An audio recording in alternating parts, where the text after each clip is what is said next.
लेकिन देखो, भगवान को इस दास अनिरुद्ध से ये सारा काम कराना था।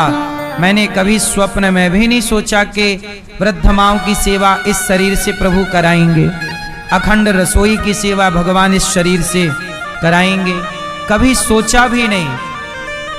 लेकिन देखो, मैं और आप कुछ नहीं करते, भगवान ही अपना काम मेरे और आपसे करवा लेते हैं। हम कितना भी कुछ सोचें, पर भगवान वही करवाते हैं जो उन्हें करवाना होता है। इसलिए कहता हूं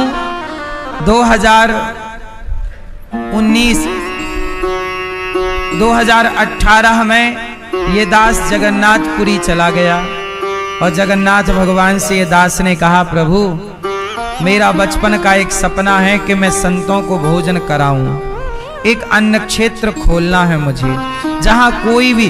अच्छा, पहले मेरा विचार ये था कि मैं अपने गांव में जब रहता तो मेरे गांव में जब कोई संत आते तो मैं संतों को भोजन कराने अपने घर बुला के ले आया करता था, संतों को घर में भोजन कराता, और संत जब भोजन करते तो मैं देखता, मुझे बड़ा अच्छा लगता। तभी मैंने मन में संकल्प सोचा, भाव रखा कि प्रभु बड़ा होऊंगा तो संतों की सेवा के लिए अन्न क्षेत्र खुलवाऊंगा। ये तब कहा था जब बचपन छोटा सा था मैं, और देखो प्रभु ने वो संकल्प इस शरीर से पूरा कराया। और वृंदावन में ऐसा अन्न क्षेत्र गौरी गोपाल जी का चल रहा है, जहां दिन भर भक्तों को संतों को भोजन मिलता है। 30,000 लोग यहाँ निःशुल्क पर डे भोजन करते हैं। तो ये काम बताइए, क्या मेरे और आपके करने से होगा कि कोई भगवान की शक्ति ही कृपा करके ना हो रहा है? इसलिए आपसे मैं ये पूरी बात इसलिए कहता हूं कि ज्यादा दिमाग ना लगाया करो, अपने आप को भगवान के चरणों में समर्पित कर दो। प्रभु मैं आपकी हूं, प्रभु मैं आपका हूं। फिर जैसे जैसे प्रभु बुद्धि देते जाएं, शक्ति सामर्थ्य देते जाएं, भगवान की आज्ञा मानकर वो काम करते चलिएगा, है ना? क्योंकि आप अपने से कितना भी चाहोगे कुछ होगा नहीं, पर भगवान चाहेंगे तो पल भर में हो जाएगा। सही है भैया, गलत है? इसलिए कहता हूं ज्यादा अपना दिमाग खर्च ना करो, तुमसे ज्यादा दिमाग तुम्हें बनाने वाले के पास ऑलरेडी है, नहीं है? तुम्हारे पास कितना सा दिमाग है? सोचो, हमारा किसी का एक आंख खराब हो जाए तो एक आंख आज तक किसी वैज्ञानिक ने आंख का आविष्कार नहीं किया, इसकी निकाल कर इसके में डालना ही पड़ेगा। आज तक किसी डॉक्टर ने किडनी का निर्माण नहीं किया, इसकी निकाल कर ही डालना पड़ेगा, है ना? तो जिसने परमात्मा ने तुम्हारी सारा सिस्टम वैज्ञानिकों का एक आंख, अरे वैज्ञानिकों ने आज तक ब्लड नहीं बनाया, खून। बताइए, आज तक खून का आविष्कार हुआ? रक्त का? भाई खून चढ़ता है तो इसका लेकर ही तो चढ़ता है, उसका लेकर ही तो चढ़ता है। कोई वैज्ञानिक ने तो आविष्कार नहीं किया कि भाई साहब मैंने खून बना दिया। क्यों भैया? इसका मतलब है कि शरीर का कोई भी हिस्सा तुमसे आज तक बना नहीं। बना हो तो बताओ। हाँ, तुमने मेडिकल साइंस को डेवलप किया, तरीके से इलाज किया, अच्छा है, होना भी चाहिए, लेकिन परमात्मा ने तुम्हें कुछ शक्ति दे दी करने की। लेकिन भगवान ने कहा कि देखो, जो तुम कर पाए वो भी भगवान की मर्जी से ही कर पाए। आप ये मत समझ लेना कि आपने चाहा और हो गया, नहीं। अब हनुमान जी जा रहे थे पहाड़ को लेकर के, संजीवनी बूटी लक्ष्मण जी को बचाना है ना। सुखैन वैद्य ने कहा है संजीवनी लाओगे तो बचेंगे लक्ष्मण, नहीं तो चले जाएंगे। हनुमान जी चले पहाड़ लेकर, अयोध्या के पास पहुंचे तो भरत जी ने बाण मार दिया, और जब बाण मारा तो हनुमान जी गिर गए। भरत जी का बाण हनुमान जी को लगा और हनुमान जी बेहोश होकर, मूर्छित होकर गिर पड़े। और जब गिरे, होश आया कहा मुझे जल्दी जाना है।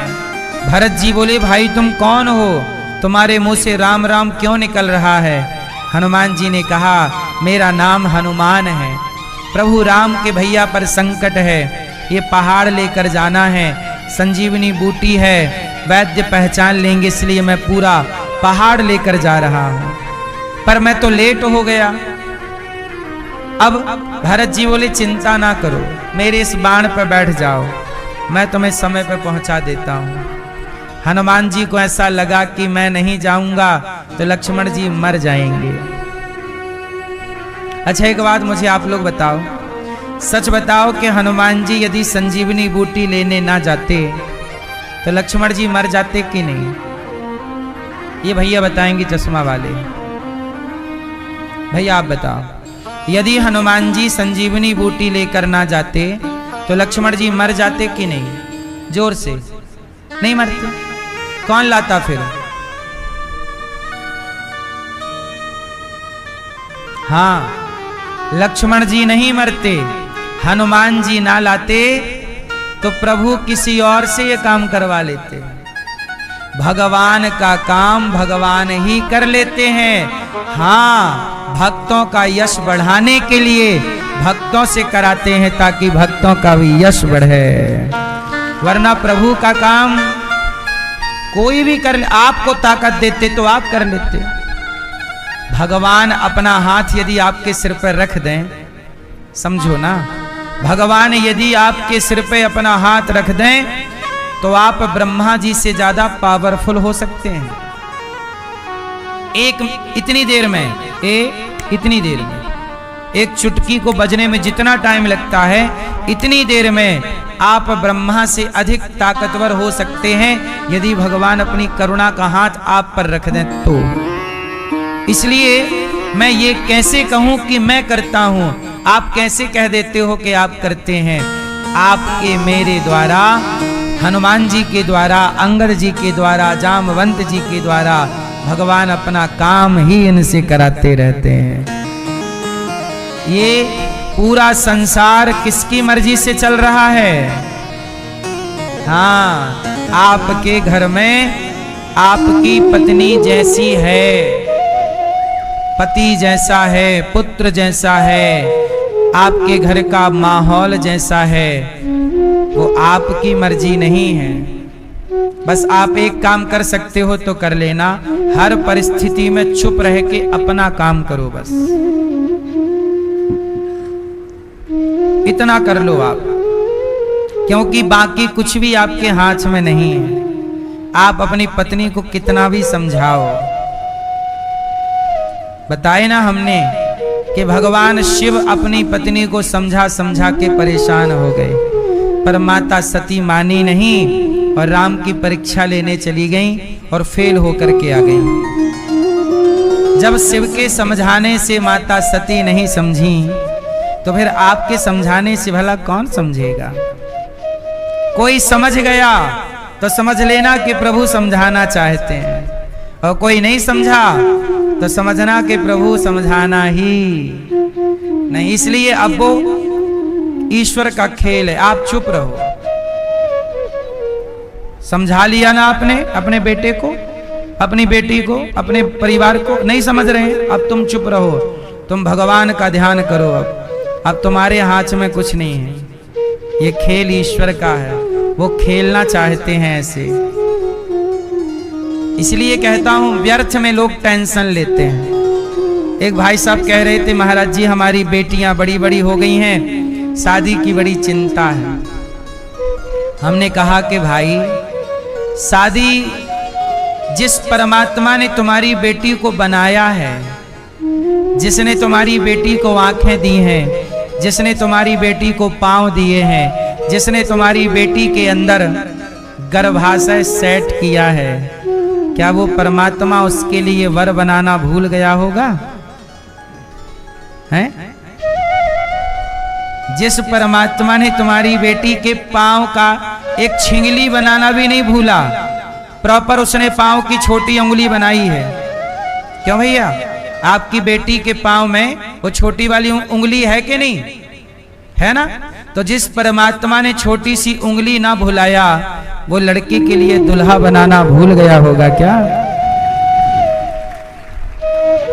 बस सही समय का इंतजार करो, तुम अपना कार्य करते रहना, तुम अपनी खोज जारी रखना, पर टेंशन लेकर नहीं, विश्वास करके कि प्रभु ये बेटी आपकी है, और इसके लिए जो आपको योग्य लड़का लगे आप करिएगा। आप व्यर्थ का काहे सोच रहे हो? आपके सोचने से होगा क्या? एक सज्जन बोले, गुरुजी बड़ी चिंता है। क्यों? बोले हमारा घर नहीं है, भगवान से प्रार्थना है कि भगवान मेरा एक घर बन जाए। सब कुछ दिया है मालिक ने, परमात्मा ने, एक घर, बड़ी चिंता है, नींद नहीं आती। हमने कहा भाई तुमने चिंता क्यों करनी है? क्या चिंता करने से घर बन जाएगा? क्या चिंता करने से बेटी का ब्याह हो जाएगा? नहीं, चिंता त्यागो और प्रभु का चिंतन करो, काम करो मन लगा के अपना कर्म, और चिंतन करो। बेटी का ब्याह का चिंता नहीं, चिंतन प्रभु का, अपना कर्म करो और घर बन जाएगा। मन लगा के काम करो, 2 पैसे ज्यादा कमाओ, 2 पैसे बचाओ, खर्चे कम करो, पैसे सही जगह लगाओ, ज्यादा कमाओ। और ऐसा करो, तुम घर बनाना चाहते हो ना, जिन्हें घर चाहिए, एक बात बताएं, जब आप किसी का घर बनाते हैं तो आपको अपने लिए घर बनाने की जरूरत नहीं पड़ती। आप किसी का घर बनाइए, भगवान आपका घर बना करके आपको देंगे। आप ऐसा करिए, अब आप कहो गुरुजी हम किसी का अपना तो घर बना नहीं पा रहे हैं, हम क्या किसी का घर बनाएंगे? आओ हम आपको दूसरों का घर बनाने का तरीका बताते हैं। सुनो, आप ऐसा करना, एक घड़ा खरीदना 100 रुपए का, घड़ा 50 रुपए का, और घड़े में टेढ़ा सा करके घड़े को एक पेड़ पर बांध देना, टेढ़ा करके एक छोटा सा छेद कर देना नीचे, और पेड़ पे बांध देना कहीं मजबूती से। फिर आप देखेंगे 1 महीने बाद उस घड़े में चिड़िया अपना घर बना लेगी। पेड़ पर जब आप घड़ा लटका दोगे तो चिड़िया उस घड़े में क्या बना लेगी? अपना, क्यों बना लेगी कि नहीं?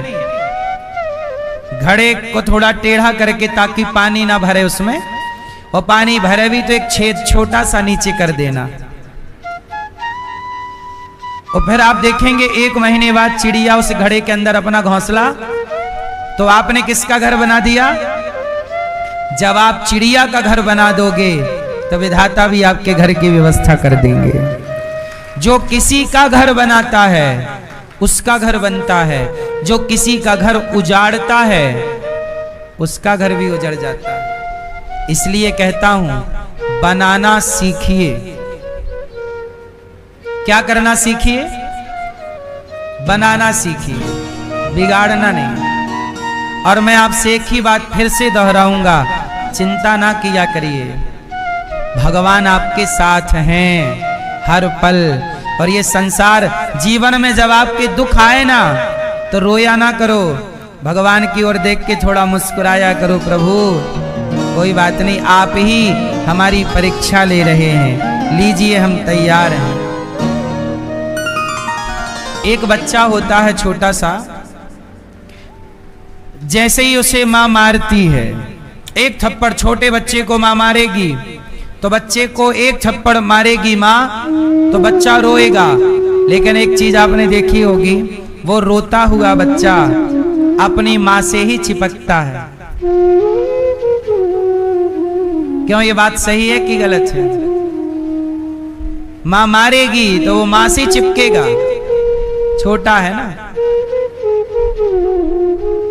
उसे ये पता है कि ये भले मार रही है पर मेरा पालन भी यही करेगी, आंसू भी यही पहुंचेगी, दूध भी यही पिलाएगी, लोरी भी यही सुनाएगी, ख्याल भी यही रखेगी। जैसे थप्पड़ खाके भी बच्चा माँ से ही चिपकता है, ऐसे दुख में भी तुम्हें भगवान से ही चिपकना है। प्रभु आप कितना भी दुख दो, पर मैं आपसे दूर नहीं हो सकता, क्योंकि आपके सिवा मेरा कोई नहीं। जब इस भाव से आप भगवान के निकट जाते हैं तो फिर आप चिंता से मुक्त हो जाते हैं। जीवन में किसी का कोई सहारा नहीं है, इसलिए मैं आपसे कह चुका हूं, किसी के आगे रोया ना करो। यदि तुम्हें रोता हुआ कोई देखेगा ना तो लोग पूछेंगे क्यों रो रहे हो, फिर आप बताओगे कि मेरा ये दर्द है, मेरी ये पीड़ा है, मेरा बेटा ऐसा, मेरी बहू ऐसी, मेरा परिवार ऐसा।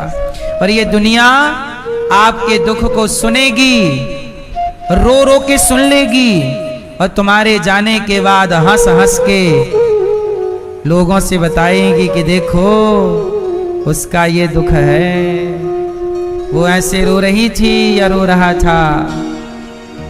इस भरी दुनिया में यदि आपका कोई है ना तो भगवान ही है। समय रहते पहचान लो कि आपका कौन है। जो आपके हैं ही नहीं आप उनको अपना अपना कहते जा रहे हो, और जो आपके हैं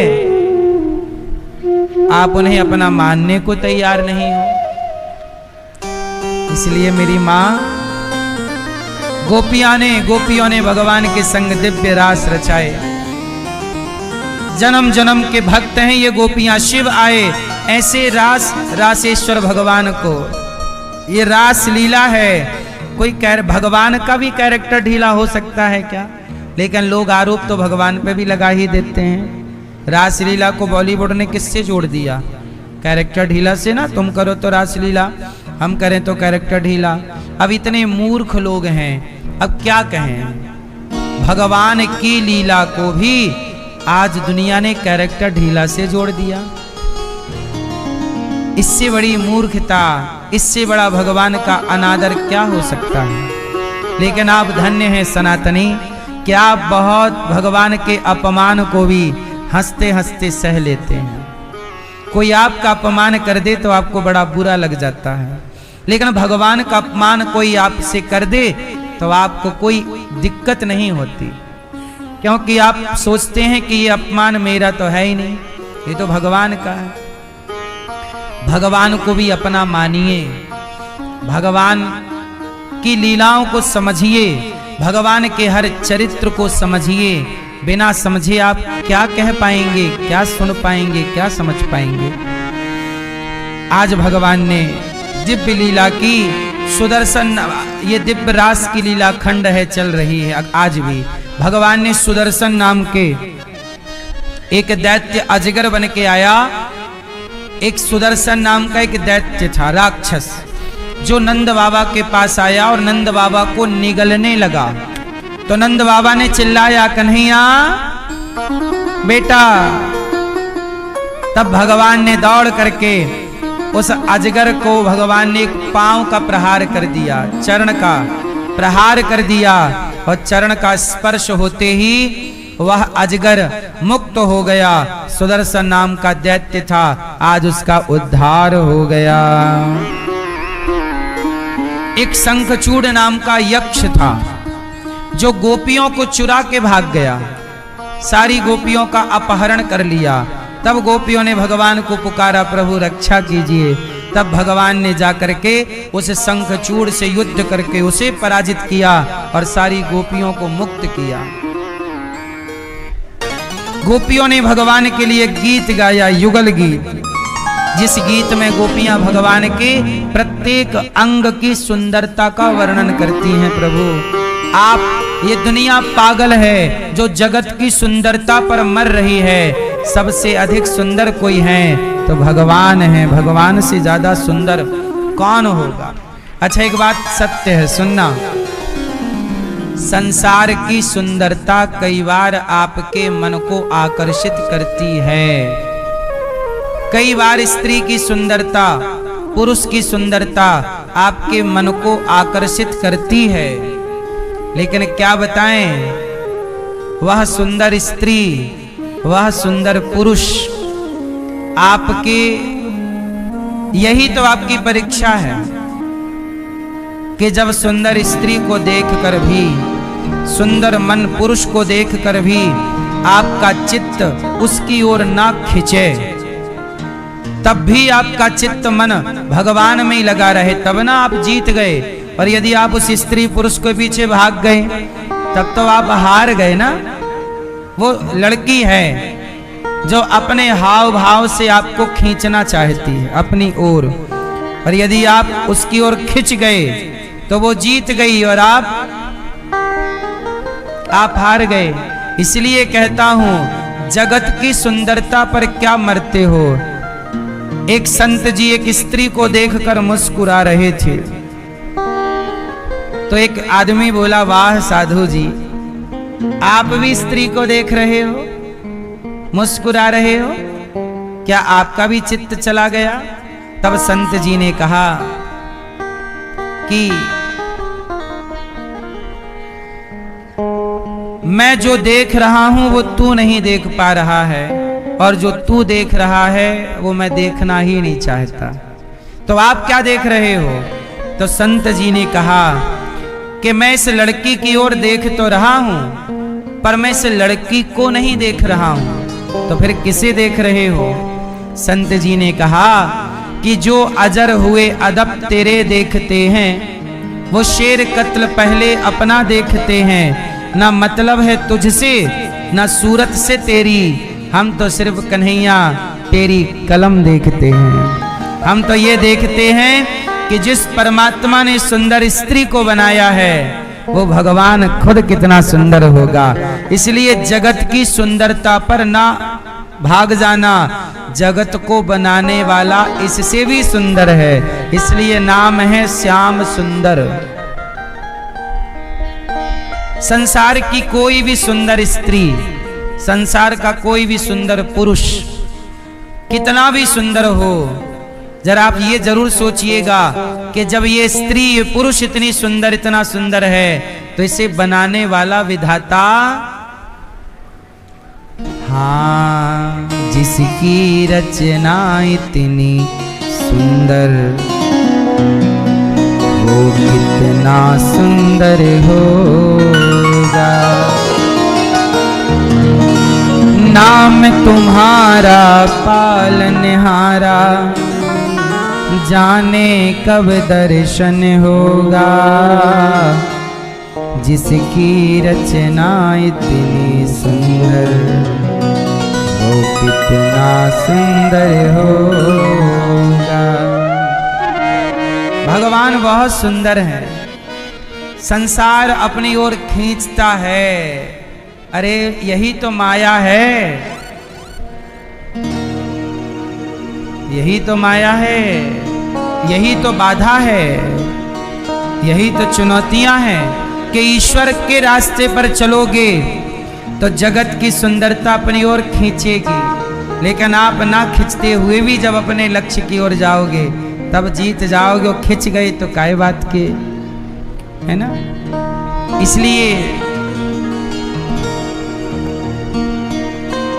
कहते हैं ना, इशारों से दुनिया बुलाती है हमको। ये दुनिया अपने इशारों से अपनी ओर बुलाती है। ये जगत के इशारों में उलझ ना जाना। सारी गोपियां आज जगत की सुंदरता, जगत को छोड़कर भगवान को पाई। गोपियां कहती हैं, प्रभु वो मूर्ख हैं, पागल हैं, जो आपसे भी अधिक सुंदर किसी को देखते हैं।